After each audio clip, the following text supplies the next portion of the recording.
Hey everyone, today's guest is a very dear friend of mine. His name is Bob Airhart, and we've done a lot of really interesting things together. We were on tour with the USO. We went to Africa, we went to the Middle East. We've done so many great shows during these tours for the USO that it was an experience of a lifetime, and we're going to talk about that in the podcast. And then Bob invited me to help produce a show for the Marchfield Air Museum out in Riverside, and it was a really big success. And we raised a lot of money for them to do things to honor Bob Hope because that was the place where he did his first show. So fast forward, Bob's a real estate developer. He's got this amazing place down in Mexico, and he's been living there for a while now, and it's supposed to be fantastic. I haven't actually been there, but we're hoping to get a reunion there at some point. He's been doing this YouTube channel, which has really taken off. He's been doing it for a long time, but he specifically has a love for the Doors, and he talks about the whiskey a lot in this one video that went viral. So he's got a project coming up that involves that, and I can't wait to hear more about that. And he's just a great guy who I've had a lot of fun experiences with. And I'm looking forward to talking to Bob Airhart from Ace and Airhart, but just himself. Robert Airhart, real estate developer, comedian, YouTuber, movie maker. Yeah, it's going to be fun, and I'm looking forward to it. Welcome to my podcast, where I'll be speaking with guests candidly about interesting topics. So join me on Candid with Kimbra. Today, this is kind of a funny story. We tried to do this a few days ago and it didn't record. So I have Robert Airhart on again, part two. Part two. Part deux. Anyway, so Bob is a dear friend of mine, and we go way back because some of you may know that I've done these USO tours in the past, which were technically the Department of Defense, as we discussed earlier, right? Mm-hmm.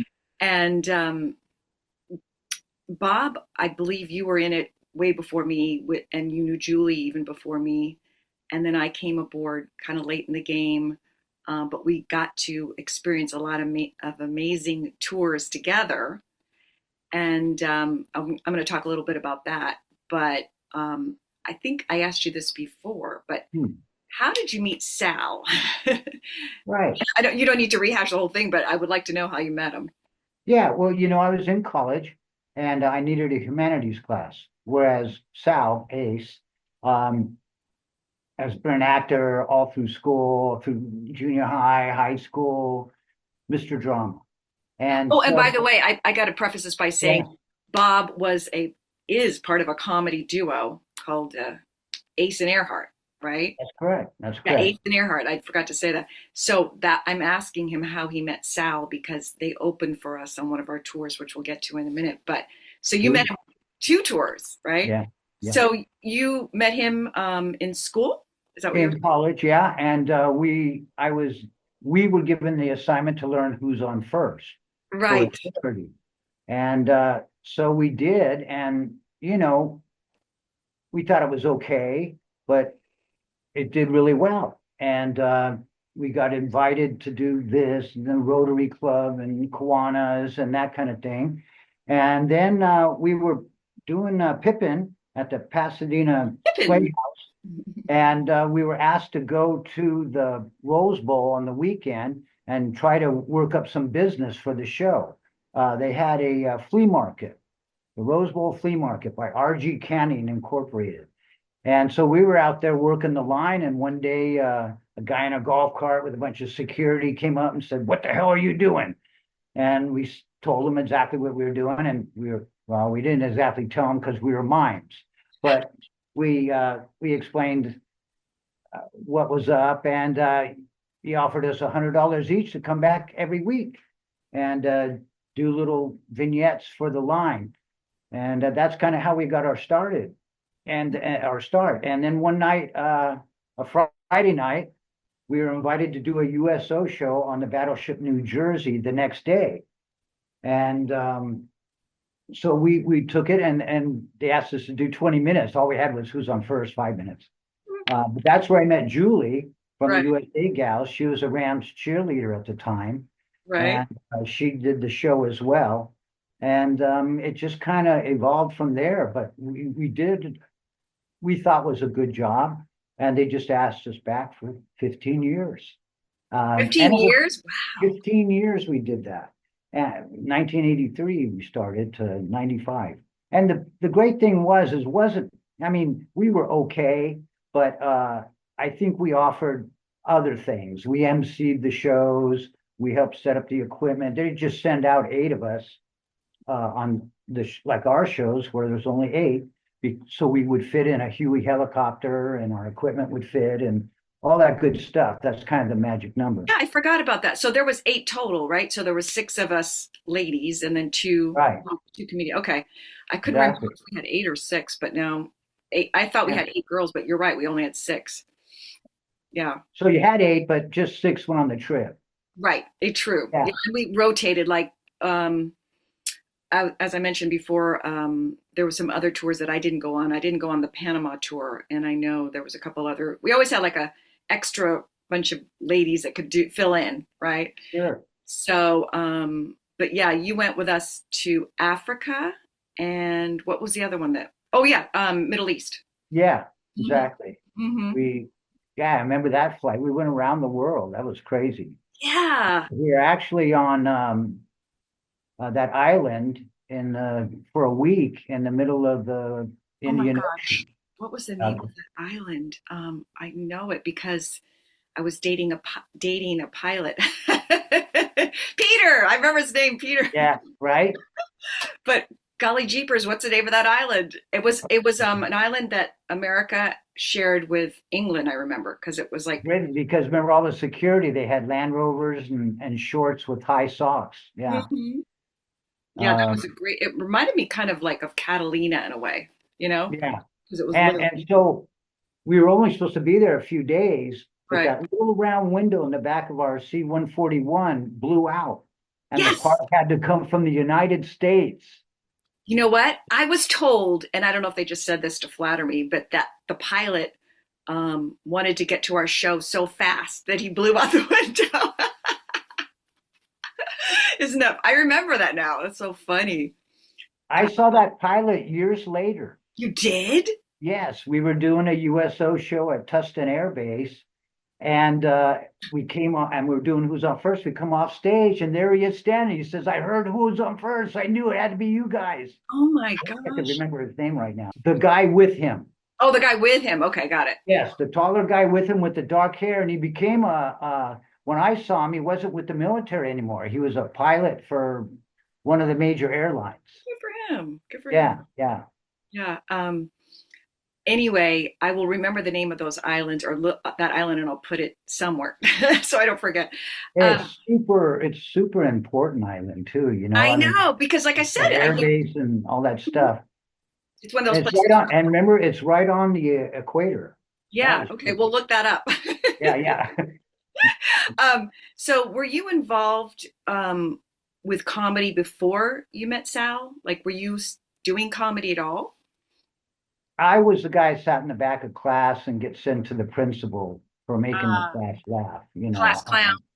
But I didn't see me as, doing that really. I had other plans, I was kind of going for real estate development, that kind of Mhm. thing. I'd been in, carpenter kind of, as a, not a carpenter, but a laborer, around construction and stuff. And that's kind of what I thought was, my lot in life. Mhm. But when the opportunity came and we were invited to that USO show, I just saw something different. I saw, wow, this is cool. Thinking on your feet and all this stuff, and yeah, so it was just kind of dropped in my lap and I ran with the ball. Yeah, when I tell people about those tours that we did, I always say like it was the experience of a lifetime, and I'm still in touch with most of the ladies, the gals, the girls from the show. Julie Gray Johnson, who's the one that got you involved, and she pretty much got me involved too. We met through some other people, but she's the one that kind of was the leader of the group, right? Yeah, yeah. And we're still good friends to this day. Julie Hmm. Ray Johnson. And Yeah, then yeah, there's Christy Beverly and yeah. Bridget Purdy Bridget, Rios. No, who's Bridget who's Rios Purdy. and she's doing awesome. Yeah, she's singing and traveling around and Yeah, radio shows and different things, and yep. yeah, And then there's Kat. I can't forget Kat. right. Katrina Huber, right? Katrina Huber. Yeah, and she's got her kids, and well, Julie too. Well, she's Everyone. got one kid, um, Yeah. but she married the love Mm, of her life, and they're living in Long Beach, so that's nice. yeah. Yeah, I still stay in touch with all of them, so that's really great. And they probably will be watching this at some point, so that's what we want. And shout out to Sal. Yeah. Yeah. So um, it was yeah, in college, and then it just, shot. We both had work, so we could just drop everything and go do these shows. And so that was our real availability. I like that. Real ability. Because, a lot of times they get requests for tomorrow or the next day. Hey, why don't we get a show with that thing we're doing? And Right. they'd be looking. That happened to us with Africa. Right. Because you said we had to go. I didn't remember this, but you told me we had to go within like a week, right? Yeah, yeah. And the reason we got picked is we already had our diplomatic passports, we already had our shots, we already had, we just came off a successful 22-day tour, and without any incidents, if you will. And so yeah, we boom, Africa for a weekend. That was amazing. Yeah. Well, we were actually there for wasn't it 4 days? I thought it It was was. like 5 days, but Yeah, whatever. It just depends. I never slept. It was the weirdest thing, we just kind of took naps and stuff I because know. from a show to a riverboat going, to all these Africa is just like one big barrage of, you know, Sensory, animals yes, everywhere. Like I told you before on my balcony, that was one of the when we went to Africa, that was the time that they gave us really nice hotels, I remember. We each had our yeah, own with a little balcony. And I told you there was monkeys out on the balcony. I was just like, what am I in lion mhm, country safari? It's like yeah, yeah. It was no, it was beautiful there. In fact, a monkey came down. We were eating breakfast in the area there outside, and a monkey came down with a little teeny monkey on her, her baby or whatever oh, on her cute. shoulder, Yeah.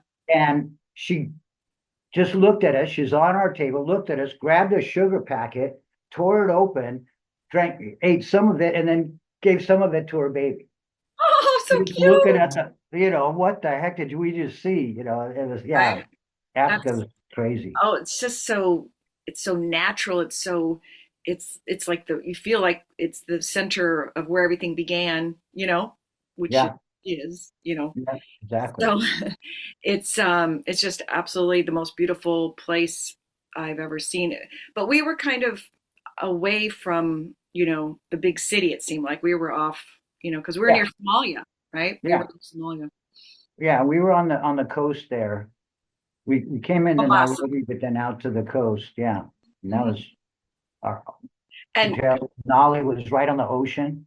yeah, and I remember they wanted us to stay. We talked about that before, and Julie had to go for her cruise ship, and she has since apologized to me, to everyone that bothered her all these years, like that I had to leave. We could have gone on safari. We could have been somebody. I know, right? Right. I'm still waiting for that return phone. We need you back, reunion. Yeah. Um, so now, fast forward, or Hmm. actually go back a little bit. Were you a big fan of Bob Hope before you got involved with the USO? Huge. Really? Huge. Saturday mornings when I grew up, there was only 7 to 9 channels, depending on where you lived. Mm-hmm. And so they'd have these old comedies on in the morning, The Gumdrop Kid, all these different movies with Bob Right. Hope, smart ass, Yeah. and I love that. I love that. I just loved it. So I would watch that. And then there was this show called Operation Entertainment. ABC had it on Friday nights, and this would be 68, 69, 70. Hmm. And it was like USO shows. They were in Vietnam, they'd have stars. They didn't call it USO, they called it Operation Entertainment. Ah, okay. Um, but it was the whole gig. And I just thought to myself, with no thoughts of ever getting there, but I just thought, wow, that's the bitchinest thing, man. You get to go over, see the guys, see their tanks, see their guns, it's all the cool stuff. Because I was maybe, 14 or so when I first saw these shows. Hmm. And I just thought, oh, there'd be nothing like it. And the feeling. And the feeling I was right about. Ace and I did that for 15 years because it was bitching, because it felt really cool. It Right. made you feel good inside. There was no money involved, you know that. Well, we went overseas though. We did get a per diem, We did. $90 a day.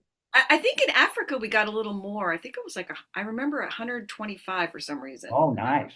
That was like So we were like rich, right? yeah, exactly. Because I would eat with the guys. I didn't need it for restaurants, and stuff. I would eat Sure, whatever, sure. and then use that for buying trinkets and stuff while you're Right. out. Yeah, memorabilia and all that good stuff. So no, there was nothing like it. Nothing like the feeling. And you know what I tell people? They say, Bobby, you seem to have kind of a lucky life. And I go, well, when you volunteer, shazam, you get luck. It's just a magical thing. When you help other people out and you dedicate yourself to something bigger than yourself, other stuff shows up in your life. At least my life. That's what I'll testify to. I would That agree with that. I would agree with and that. you find yourself when you lose yourself and stuff like this. Hmm. You Hmm. find what you really like to do or what you really want to do or who you really are or who knows, but it's a pathway to other things. Sure. So other and the people you meet, like yourself and whatever, other opportunities come. Hey, It's we were going to do this and we thought that, or like when I got to March, we put some shows together and we all got back together again and did our thing. And that was because I was working at the museum doing some stuff for them. I oh, made oh, little films for them for I all was their going to little, ask you. So people yeah. know what we're talking about. Marchfield Air Museum, Hmm. or Marchfield Air Base, right Hmm. in Riverside. And I was talking to someone the other day, and they said it's is it either the museum's closed or the air base is closed? Is that true? Did they close it? Neither. But the air base is not, the air base is a reserve base now. Oh, okay. So it's not frontline active. As soon as something would happen, it always becomes that way. I see. Um, but it's where the guys who do the refueling, Mm. air refueling, they practice there. So they have a bunch of those there. And also drones Oh, are actually drones that would be over the Middle East, like ISIS and all that stuff. sure. Controllers are actually right there in March with little, they got screens and they control the drones, So that's what they're doing at that base now. Yeah. Got it. Okay, good. Because I was telling someone about the show that we did, and so for people that don't know, after our tours ended, Bob contacted me and said, "Would you like to help me produce this show to raise money for a Bob Hope?" Um, This is 75th reunion. right. Not reunion, but anniversary of his first USO show. Oh, that's right. That's right. That was the impetus or the reason. And Yeah. we were going to do what is it called? It's a bust, but it's something Baja. Like there's a word for it when the bust that we made of Bob Hope. Oh, yeah, yeah. The special little statue they made of him. Right. We raised money for that. But so anyway, Bob, knowing the museum, said, "Would you like to be involved with this?" So we would meet every, gosh, maybe once a month for like 6 months, right? And then we got all these celebrities from LA to come that were involved with Bob Hope, like Connie Stevens. Um, Ernest Borgnine did a cameo, and I think it was like his last thing that he ever was on TV. Because I think I told you this, right? After about, I don't know, let's say whenever he passed, I contacted a couple people and told them that this was his last footage because it was his last footage. And it Right. almost made like Entertainment Tonight, but at the last minute they cut it. Yeah, I don't know, just had something. And he brought along these people from Hollywood. Boy, and good-looking girls, men, and everything else, and just beautiful. And it was just something to see, and you enjoyed every minute. Anyway, so we did an amazing job with that show, though. I mean, I'm still like proud that I got people to come from LA all the way to, Riverside, which is like a really long drive, right? Yeah. Yeah. And we got all the USA gals back together, and then you invited the Danielle, is that her name? The girl we were talking about earlier. Darlene Jones. Yeah, She's Darlene. Salvador Dali's goddaughter. Oh yeah, she's a great singer, musician. Mm-hmm. She performed, and we got donations, like costumes. And I believe we raised quite a bit of money, or at least part of it. Yeah, Miss Montana, I think we had that lady that, just a whole bunch of, entertainers, but all had done USO The very shows. first USO show I ever did was here at March.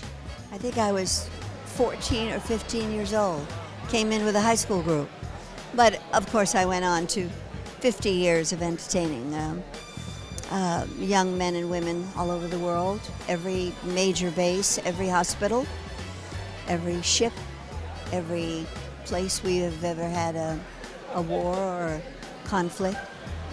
Well, if you have all the ladies together, look, one of them's Tuesday Weld, and one of them is Miles Davis' wife. I wish I knew her first name, I guess. And so she brought a posse with her, and it was great. It was great. You remember Ace in that show did his Dead Elvis. Oh, that's right. Okay, so he dresses up as like he's passed away, a ghoul. He's really white, and he's plump, and he's in the white suit, but bigger than ever. And so after the show, I don't know if you were standing around us at that moment. Right. But so me and Ace and Connie Stevens were kind of standing together, and Ace in his Elvis voice said, "Hey, honey, how come we never did a movie together?" And she said, "Don't you remember, Elvis? We did much more than that." Oh, that's funny. Yeah. And me and Ace looked at her. Yeah. Funny. Everybody really, I was really pleasantly surprised because everyone really pulled together for that show. It was a big success. It was Bob from the Sky. Yeah, right. Yeah. Don't forget about me. Yeah, yeah, we did it, right? Bob, I just remembered the name of that island. It's Diego Garcia. Diego Garcia. We did it. How could I forget Diego Garcia? That was such fun. How long were we there for? A week. Oh my God, there's your military. I still have my military ID too. We were there for a week. That was paradise because the weather was perfect. And we just we have all those great pictures, which I'll put in here. And everything was super cheap. You could rent a watercraft for $5 an hour. It was all this because it was all military, the whole island, so it was nutty. Yeah. I wonder what's going on. Is it still like an island that both America and England kind of cohabitate? Yeah. Probably, right? Yep. They'll never give that up. Oh my God. It was like a little bit of paradise. It reminded me of being like in like French Polynesia or, something like that, right? Well, remember we went out that day exploring and we found that, they called them airboats, but it was a seaplane from World War II that had crashed in the jungle. Oh, right. I do remember that. So we all got pictures looking out the windows and, climbing all over it. And yeah, that was a great day. Oh my God. I think for me personally, the most fun I had was on the island of Diego Garcia. Yeah. And then Africa. But Africa was just because it was so beautiful and so magical. Yeah. Yeah. The Middle East was hot. It was stifling for you ladies. Remember, you had to ask one of us to talk to the men. You couldn't talk to them directly. And I don't know if you know this, but we had were you there when we had the briefing before we went to the Middle East? Yeah, You must have been there. And they yeah. told us we couldn't wear our shorts or skirts or dresses above a certain part of our knee, right? And There was um, a bunch of stuff, the you Middle East know, was very, very chauvinistic. chauvinistic. And there was, I remember we were at dinner one night, and this was when we got there, and people openly said a couple of anti-Semitic things, and I was like, whoa, that was just, you know, because, and that was a while ago, so it was even worse back then, right? It was terrible because you, my last name, Earhart, Right, sounds German. right. Okay. So they thought, oh, They he thought you were thinks like Jewish? you do. So they would go right into the anti-Semitic stuff, thinking I'd be rah, rah, rah, and I didn't appreciate it at all. Oh, I thought you Um, were going to say they thought you were Jewish, like a German Jew, no, they thought it was German and right? that, I was cool with whatever they had to say. And my business partner, David Botfeld, he's a Jewish boy and we've Yeah, been together for years and, kind of sucked, but I know it was weird because here I was, and I was really young too, so I was kind of just, I didn't, I wouldn't have been as probably courageous that even if I could, I wouldn't, I just felt like I just kept my mouth shut. You know what I mean? yeah, we were their guests, and we didn't know the lay of the land and wars going on. And, so Right. yeah, sometimes you just let one thing go in, out is best. Yeah. And plus I was a little scared when we went to Citra, right? Remember we would stay there because it was kind of weird. It was a really kind of dirty place. Like the walls were dirty, I remember. And Katrina and Bridget and I, we kind of bunked together. And Hmm. I remember I was like, I didn't sleep very well because it was like I said, the walls were dirty and we had like one little blanket. It was not my favorite place that we stayed, that's for sure. No, You and know? the food wasn't that good and Yes. whatever. We were like, But but we didn't want to be the ugly Americans, no, right? but it was cool when we got in the helicopter and we went ship to ship. Yes. That's when I Yes. done it. And Yes. and when we went to Abu Dhabi and Dubai and went to the Right. gold souk, 7 floors of gold. Oh my God, that was amazing. Yeah, when I think about it, I always tell people we went around the world, literally with the Department of Defense, not just that time, but like and other times, with Yeah, Africa, Middle East, Korea, Panama, you know, USA, Singapore, Singapore. I Alaska, would love to spend more time in Singapore. I would like to go back to Singapore. Naples, and Italy. Remember, we got stuck there, and the air traffic controllers went on strike, so we were Oh, stuck in I this forgot one that. area. I forgot that. Wow, what a trip. I mean, gosh, that And was we were in Paris, we in Paris for like a oh, day. yeah, it was in an airport. Oh, And then, we were just stuck 9 hours, like that. And yeah, it was pretty. And Frankfurt, oh yeah, in we Frankfurt. had time there. We got on the train and we kind of went around and, Yeah, so there was a lot and we went to Rome. that's right. Rome. I've been Yeah, to, I've toured Rome many times, separately, not with the USA gals, but yeah, anyway, so we had our magical, mystical time, and then fast yeah. forward, you were always doing the real estate all along, Mhm, right? mhm. And now you're in this undisclosed location with the Witness Protection Program here in Mexico. Just north of Cabo, 17 kilometers. Yes, Oh, yeah, right. I found my paradise. Yeah. And are you still with your business partner? You guys? Yeah, we lucked out way back in the day. Um, Gas stations were on every corner, Right. and the Supreme Court said that they had a monopoly, and so the gas stations had to give up a whole bunch of the oil companies had to give up gas stations, Hmm. and so that was perfect for a 7-Eleven and a Chief Auto Part and 31 flavors and a laundromat, and so that's what I did. We bought some gas station land and then boom.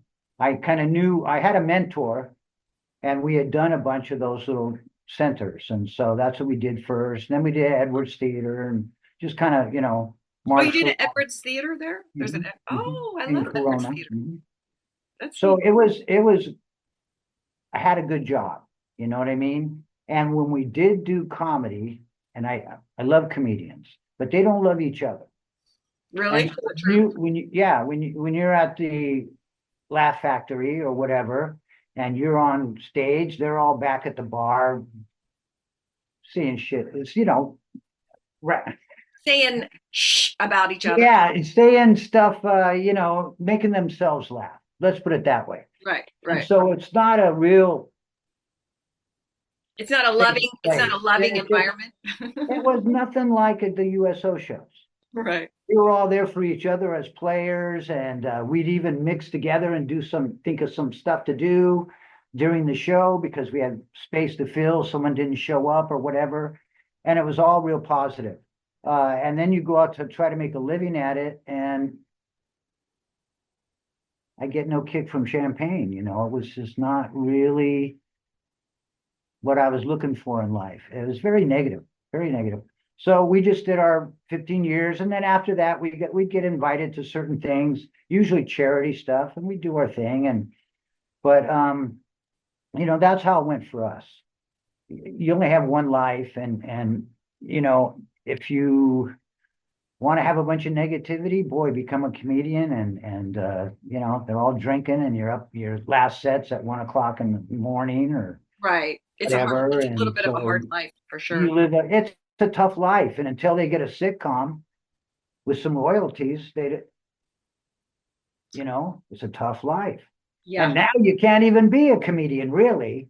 Most Right, of our because you stuff get that we canceled. wrote back then, we couldn't do. Oh, I see what you're Our saying. safe piece is Who's on First. Yeah. Everything else doesn't really fly in this world anymore. Environment. Yeah, it's tough. You got to be, there's a few comedians that say a lot of stuff. They're so big, Chris Rock or whatever. Dave Chappelle. Good luck canceling them. Okay. Right. Right. But everyone else coming up, man, you say one thing and That's true. Good point. Yeah. Because you're I'm racist or you're this or you're that or or homophobe or whatever. Yeah. Well, in the 20th century, we bagged on everything. It was all open season. True. True. People went to jail to give us that right. Right. Like the Lenny Bruces and stuff. Yes. Right? Yes. So no one would think to silence a comedian. Or George Carlin, George Carlin. Yes. The 7 things you can't say. Yeah, and yeah. Say them all. Right. And so that's where I broke my bones, listening to that and doing that and Saturday Night Live and Fridays. I never wanted to be that. Mm-hmm. Okay. I like doing a lot of things. Mm-hmm. And so I loved writing comedy. I loved doing all of that. Mm-hmm. I love real estate development because it's creating too, especially down here in Mexico. And it's a whole thing, the language, everything, learning, getting your way through. And I like that, so just like my time in Africa, 8 years of administrating, that Bill Gates, Melissa Gates. Oh yeah, you were telling me about that before. How did you get involved with them? Okay. We have sister cities. Right. And the first sister city relationship in the world was Riverside and Japan. During the World War II, the nurses were helping the pilots. One guy married it, went back home to Riverside, and then her city became Obuasi. Her city became the sister city to Riverside. So I became involved with that. And for 24 years, Riverside had been trying to get an African sister city. Mm-hmm. And so they asked me to go to the world meeting and see if I could hook up with an African city. But you don't just agree. It has to be the same population. You have to have a bunch of stuff that synchronizes together. And then the world organization will deem it, okay, you're twining your sister cities. Got it. Kind of like they do that with Cannes and Beverly Hills. Probably it's the same thing. Yes. And so I went to the meeting. It was in Fort Lauderdale, but you went to Atlanta first. Mm-hmm. Right? And we missed our plane to the next thing. And so I was just sitting around and this guy comes sitting next. I was all alone in this dead terminal. Mm-hmm. And this guy sat right next to me with his knee almost touching me. Mm-hmm. And he was an African guy. And I was thinking in my head, hey, I need to this guy's in my bubble. I need to move, But then I thought, get over yourself, Bob, Right. you know. And then right then he asked me, hey, what are you doing here? Well, I said, we came to find a, African sister city. Well, he's from an African sister city and they came to find an American. Really? Yes. And so still everything had to match up. Mm-hmm. And it did, they have oranges, we have oranges. They have universities, we have universities. So there was just all this stuff that matched up good. And so over the process, we got them as a sister city. And so I went and met the king. That's me sitting next to the king, that white guy there. The token white guy. The token white guy. And he said to me, Charlotte came, St. Louis came, all these sisters, they came. They enjoyed our hospitality, and then they did nothing. Oh, really? See if you can do something. So we applied for this grant. All the cities in the country could apply for the grant. There were 4 cities picked. All the other cities were big cities. Mm-hmm. Riverside, 300,000. But we had gone to Africa and we organized all the growers. They had no place to put their oranges that they didn't sell in the market. All the ones that are on the ground, all the ones still on the tree. And I said, well, why don't you make orange juice? Canned orange juice, And they thought, oh. So I found a cannery in Africa. We went to the cannery. We got them to agree to take all these oranges at the end of the season and make orange juice. Mm-hmm. And they do a joint venture. And so by getting all the growers together, how much they grew, all this stuff put together, that impressed the Gates Foundation or whatever, that we had done work without money, that we had gone ahead, tried to organize, try to make things happen, and actually made something happen, the orange juice. And so what would you do if you had the $800,000? Well, they had a hospital without stethoscopes. They had these big cone things. Wow. Okay. And they had no ambulance. So how many people die in that golden hour? How many babies didn't get delivered or whatever? The taxis would pick up these people and then they'd charge them outrageous prices because they knew they had to get to the hospital. That's terrible. So we got a couple of ambulances for them. They had no lifeguards. Mm-hmm. So they got to send 2 people a year to Riverside, and they would go to Newport Beach, and Newport Beach lifeguards would spend a week with them. They could spend a week with the fire department and learn EMT stuff, and then go back and teach others. Mm-hmm. So we had a bunch of stuff going on like that we were able to pull off with, hey, let's do this. We could do that with just a little bit of help. We could, and everyone filled a part of it. So it wasn't just Riverside, it was Newport Beach, the city of LA, Riverside, that all came together to do something for Obuasi in Ghana, West Africa. Mm-hmm. And so that was because we went, you and I, way back earlier. Once you go to Africa, it's just, you always remember it, right? Sure. It's right there. And it is a peak moment in your life. And so when I had a chance to go back and really do something, it was that thing about luck again, because that's where all my luck came in Mexico. It was right after that, I was invited down to Cabo and I saw this stuff and I met this guy who later sold me beachfront for $2.35 a meter, and now it's $300 a meter, 25 years later. So I've subdivided that and I'm selling those lots, but none of it would have happened because I met the guy through Africa who brought me down there. It's just a whole, this led to that led to this. Synchronicity, yeah. Whatever you want to say. Yeah. And, you're on this carousel of life and you just look for that golden ring, to reach out and grab when it's your turn, and sometimes you have to lean way off the horse. Sure. But it's achievable, if you're always keeping your eyes open and believe you can do anything, So I didn't succeed at everything I tried to do, but when I saw the opportunity, I ran with the ball and tried to do my thing. Sure. So you accomplished a lot, though. You accomplished a lot. It's all luck, Mm-hmm. but luck is the residue of desire, you know. Mm-hmm. Mm-hmm. True, that's a good point. Now, I want to talk about your YouTube channel Hmm. because we talked about it briefly before, but you had this great story about this actor guy who was, so I know you started it because you were kind of editing little movies for your kids, right? Our USO adventures were Mm-hmm. some of my first ones where I just put all those films together and kind of made little concise things about different things. And and one day I decided to do one on the Whiskey a Go-Go, and it just blew up. It blew up, and I thought, wow, there's a lot of Doors fans out there, you know. Because you were And making a video about, or a little mini short movie about the Doors, or just some music of theirs, or what? what it was, you know, they became the house band of the Whiskey a Go-Go, Mm-hmm. right next door to London Fog, a little teeny club. But the girl who picked who found bands for the Whiskey a Go-Go Mm-hmm. went over there and she kind of fell in love with Jim Morrison, you know, or at least his looks. Right. So she got him over there at the Whiskey.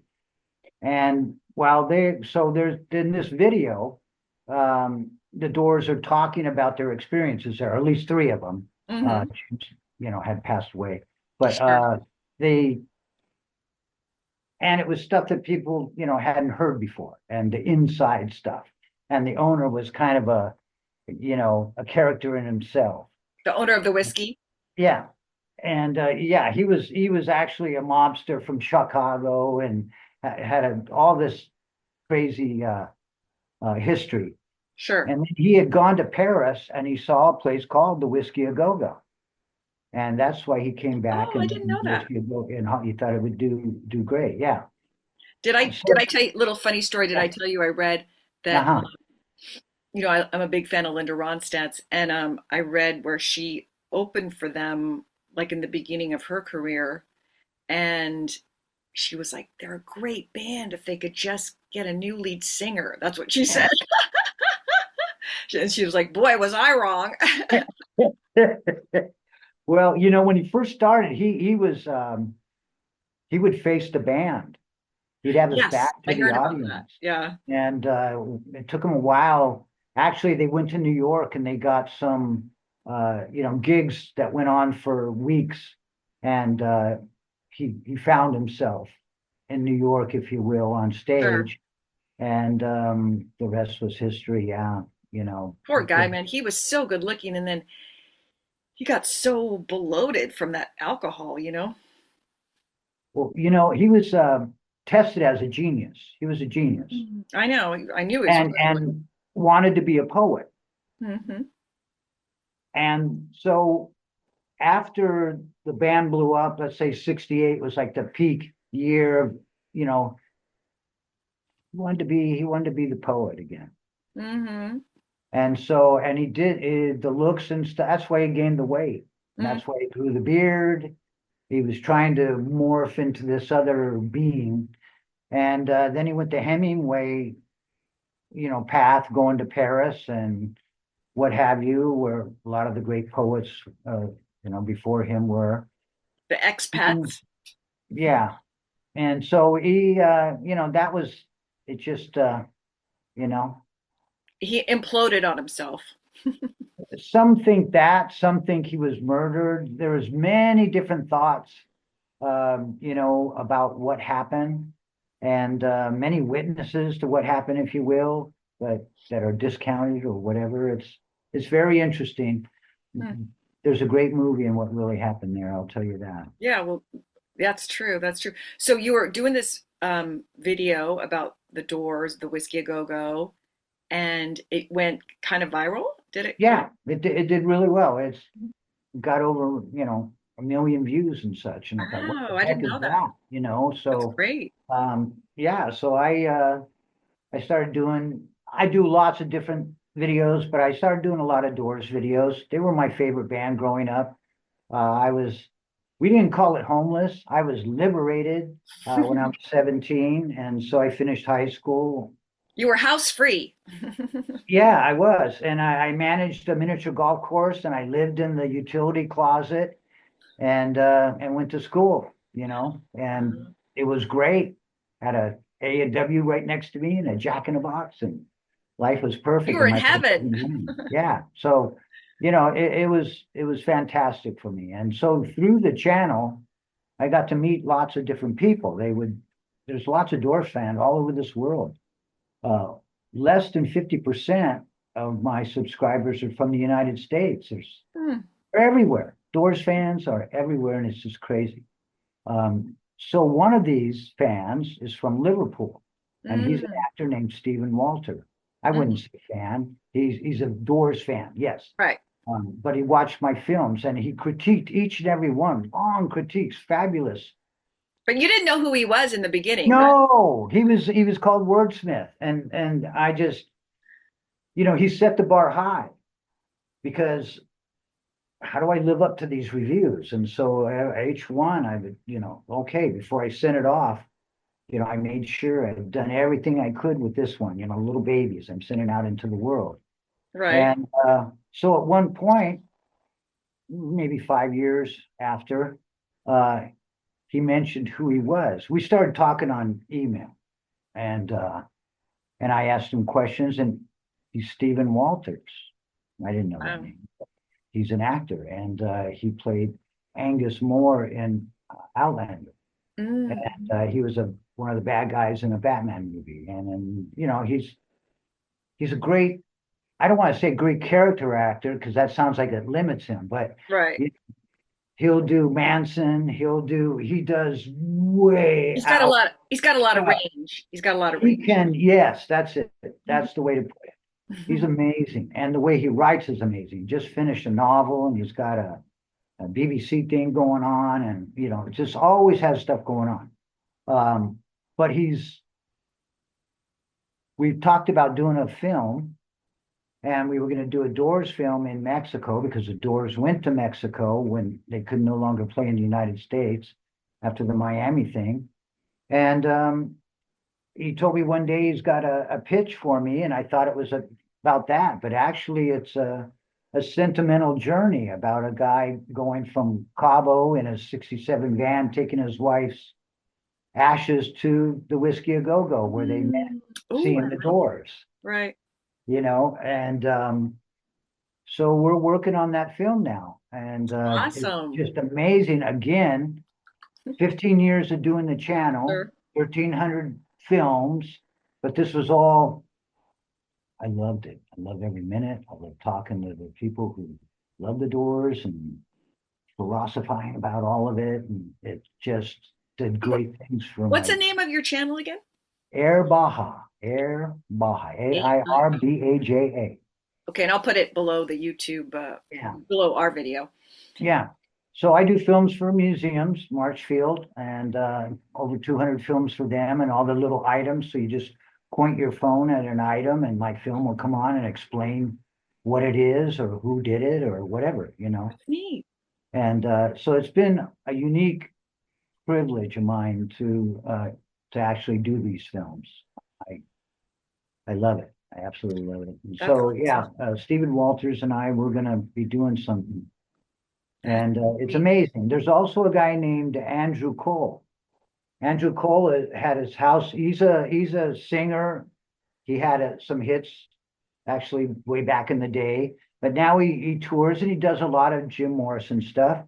He does the poetry and sings the songs and other songs too. But I saw him in Mexico twice, and I've talked to him about being in the film, and so he's going to be in the film. And his house though got burned down. He's Pacific Palisades guy. Yeah. And but I'll be seeing him next Friday. He's coming down here. Oh, So awesome. things are, sort of coming together as they do in my little sphere, and I'm stoked about it. I've been Yeah, I'm so super happy for you, lucky. Bob. And I told you I want to be someone that works at the whiskey, Yeah, right. Oh, don't worry. Well, gotta write me a little part in there. You're like perfect. Yeah. I can do What's that funny? 60s thing. I went to the Whiskey A Go Go in October to see Robbie Krieger, Oh, you the did? guitar player of the Doors, play. Right. And Andrew Cole was the singer for uh, Roadhouse Blues, that Okay. song. Okay. And I'm standing next, before it started, I'm standing next to a tall woman, and she kind of looks like Sigourney Weaver. It's not Okay. Sigourney, Right. right? But it looks like her. And so I wanted to get her attention to talk to her, but without being like everybody else in that place, you know? And so I was talking to Ace, and I go, "Hey, Ace, you want to do some trivia?" Yeah, he goes, "What?" I go, "What was the first name of Sigourney Weaver when she was in Aliens?" Yeah. Riley, what was Ripley's first name? And Hmm. he's thinking, and he's thinking. And so I see this girl starting to look. And I said, "You want to play? Do you know what her first name was?" She says, "Ellen." I go, "You're right." And she goes, "Well, I only know because people think I'm Sigourney Weaver all the time." So that we started talking. But she had actually been Jackson Brown's girlfriend, and she'd been in that group. Circle. And she knew David Crosby. And so David Crosby, when he was in the Byrds, were at the Whiskey A Go Go at the same time as Jim Morrison. And Hmm. it's kind of widely known in the rock field that David Crosby hated Jim Morrison. Mm. Okay, but it was because, you know, like, he'd work on a waitress, and he thought he was going to go out, and then Jim would be walking out with her, or just a lot of little things happened I to heard him. like other stories about someone else, maybe it was David Crosby, someone else in that era really hated him too. And they'd say, because we'd be having this great time at a party, and then Jim Morrison would come in, and then he'd go out on the street and lay in the middle of the road, and everybody would run out there, you know? He got the attention, Right, right. got all the girls' attention, got, you know, he just broke the mood or changed everything that was going on when he walked in, you know, and so people were somewhat, you know, that way. David Crosby, one day he was on LSD when it was in the Birds, and they're out there, and he was wearing sunglasses. Right. And Jim took the glasses and said, "Quit trying to hide behind those Foster Grants." That was a commercial going on at the time. Who's hiding behind those Foster Right, Grants? right. I'd always be a star, you know. And so he took his glasses and just little things. He'd kind of mess with them. He was The Doors would mess with almost every band that came in uh, with them, because they were the house band, and they were going to be better than the band that was there as the main band. right, You right. know, so Zappa didn't like him. A lot of guys didn't like him. Yeah, Yeah, he a lot of was guys, you know, didn't like him. he was different. I could see that. I mean, because it also, if a musician had been working really hard and he wasn't a musician per se, because I was, reading that, he didn't play any instruments, but he was a great poet, and he would kind of hum how he wanted to go, and then the band would play Well, it. that's it. He'd remember the words by coming up with music for it. Mm-hmm. Mm-hmm. So you're not a musician. You don't play the songs, but you created the song. Mm-hmm. The other guys jumped in on it, and Sure. Krieg wrote all the hits, like Isn't My that Fire. amazing? Isn't that amazing? Right. Like a guy who's not even a musician, and like Light My Fire has been covered by so many different Oh, people, yeah. you know? Well, no, Live by Fire was the guitar player. Oh, okay. Yeah, the guitar player wrote all the hits, "Love Me Two Times," and, Oh, you okay. know, all these, almost all the hits were written by Krieger. Who Krieger, he didn't get electric guitar till he was 17. 2 years later, he's doing the Wow. Light Good My for him. Fire solo. Hmm. Yeah, he's like a You know, prodigy. so they were all great musicians. Um, Ray Manzarek, he played the bass with one hand, Mm-hmm. and Mm-hmm. then the melody with the other. Sure, sure. Because they didn't have a bass player. No. Now on the albums they would. Like on LA Woman, they had Oh, I didn't know that. Oh, that's They right. had That's right. Elvis's bass player, and great bass player. And their first bass player in the band was a woman, way, way, way back.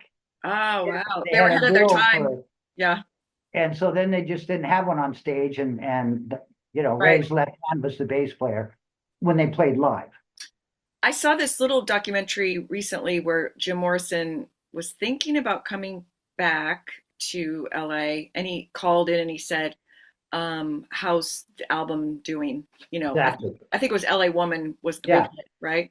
And he yeah, was like, they were like, it's a hit, so yeah, he was thinking about coming back, I believe, yeah, till all that happened, right? yeah. Because look, looked into it a lot. And he was by himself most of the time in Paris. Mm-hmm.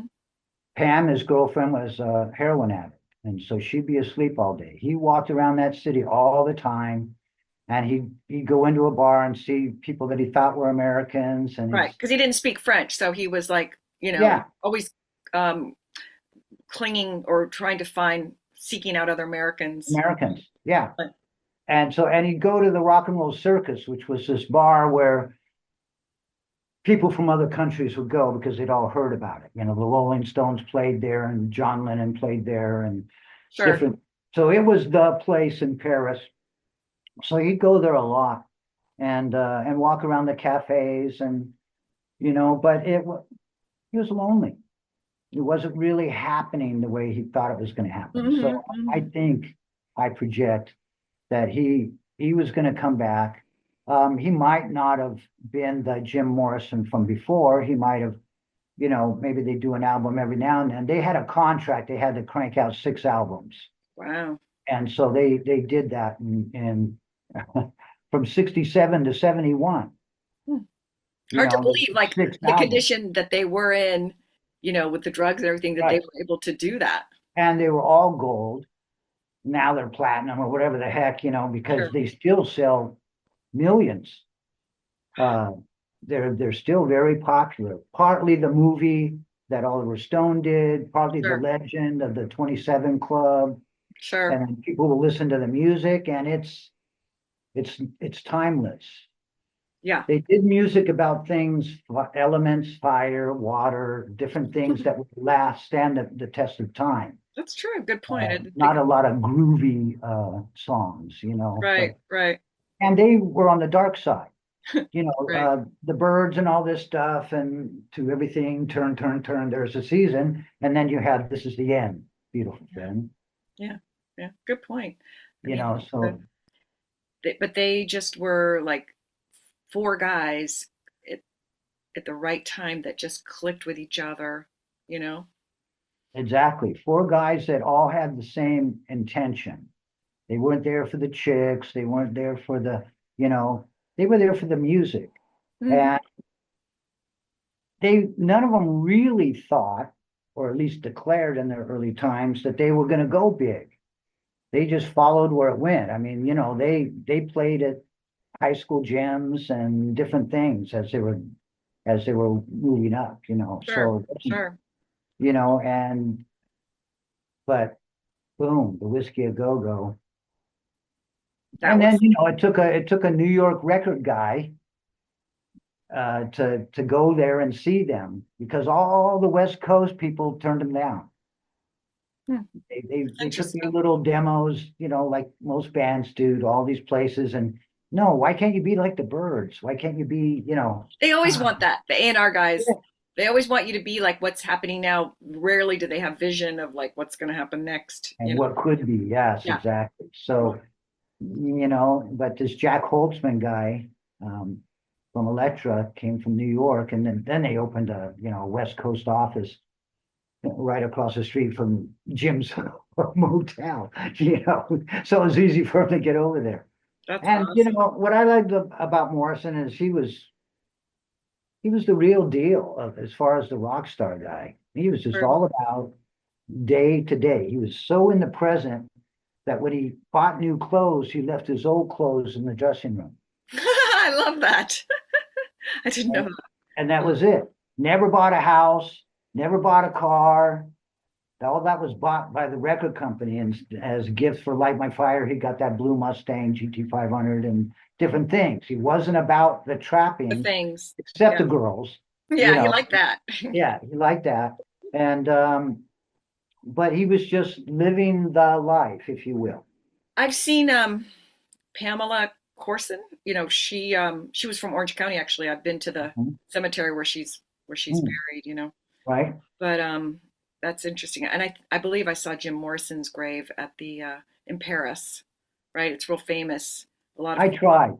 you I was there and I was asking gendarmes and whatever, but I was all by myself. Oh, you couldn't find it? No, I couldn't find even the cemetery. Oh, yeah. A whole bunch of people didn't want to talk about it when I was there or whatever. Now it's the number one attraction almost in Paris, you know. Well, like a lot of famous people, I think Oscar Wilde might be buried there. Some of the, Many, yeah, many, yeah. exactly, But just they say like Jim that. Morrison is the most famous, the grave, right? Now, and it's like a, when Pam buried him, it was a 15-minute thing, and just dirt was there. Hmm, Fans came and then put some shells and right, little things, but she wanted to get the hell out of there. Everyone did. They wanted nothing to do with it. There, no one saw the body go in. That's why they thought maybe he faked his death because no one saw the body. right, And right. the manager of the Doors was there, but he didn't tell him to open up which I probably wouldn't have either. Open it up, I'm gonna see. But I know it takes a lot of cojones to do that, right? yeah, yeah, and he probably didn't speak French either. Yeah, right. Well, Bob, I'm so glad you came on to tell me the story, and I can't wait to hear more about it when you come to LA, Yes, which I think will be, you said the latest will be summer, right? yes, yeah. My kids are coming back from Germany in June, so I'm gonna head up there and see them, and then I'll And then, see you. yes, and we'll hear all about the adventure. Now, so the script has been written already for the movie? Okay, he sent me the pitch. I think I sent it to you Did you? also. I'll have to look. I I don't will. remember getting it. I'll look. I will. I will. I thought I Yeah, send did. me again if I don't get it. Yeah, yeah. And it outlines characters and different things. And he's working through the script now, but he always gets jobs. So I said, look, this is something really huge Special. to me. So take your time. Don't think it's something you have to rush to. You come down and they're all gonna stay in my house here. The I people. love that. You guys got Right. it all planned. Right, yeah, yeah, and you can buy. I'm gonna get a '67 Volkswagen van. You got them down here. It's crazy. Up north it costs 100 grand if you want to buy a That's Renault true. And van. in Mexico, it's a lot less, right? Oh, hugely less. Yeah, and because you can't get one to the other, you have to import them and all that stuff. And they made the vans till like 1973 looking the same Okay. out of Brazil. Brazil had a factory. Oh, that's So right. they actually made the whole van, and so they became taxis here and many other things. So that's why the carcasses are sitting around. And so I'm going to get one and fix it up, and that'll be the vehicle we'll use in the movie. And then I'll use it here to advertise the Airbnb. It'll just be here. Big sign on the side. Right. Well, you're Airball have something or other. I don't. you're cutting in and out, so I don't want to lose you. So I'm going to say goodbye to you now. Oh, And okay. then I will keep you posted. And there's going to be a lot of footage in this of the things that we've done, our tours and all that. But thank you so much for. Thank you for this opportunity, Kimbra. Oh, you're I'm welcome. so proud of you and Oh, and everything. And one more time, you look marvelous.